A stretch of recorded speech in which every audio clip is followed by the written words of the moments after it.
expert de la famille royale, le couronnement probable du prince Charles ne sera pas dans la lignée des précédentes cérémonies.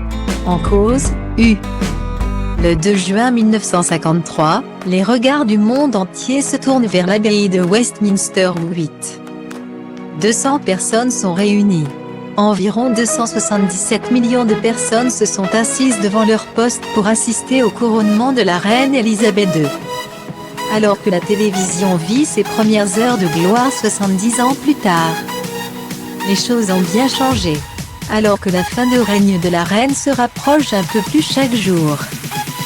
Surtout depuis la disparition de son pilier, le prince Philippe, les yeux se tournent désormais vers le prince Charles.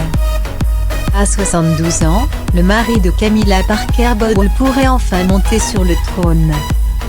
Mais pas dans les mêmes circonstances que sa mère selon un analyste.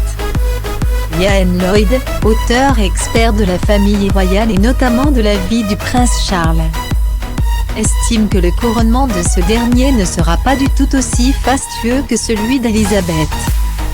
En cause, un changement total d'époque et une vision différente de la famille royale chez les Britanniques.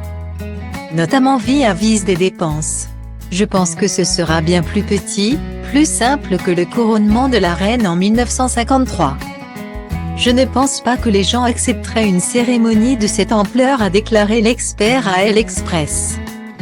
À titre de comparaison, le couronnement d'Elisabeth II, 26 ans à l'époque, avait coûté 57 millions de livres à l'époque, soit environ 43 millions de nos jours en suivant l'inflation. Une somme folle qui ne passerait certainement pas auprès de l'opinion britannique au XXIe siècle.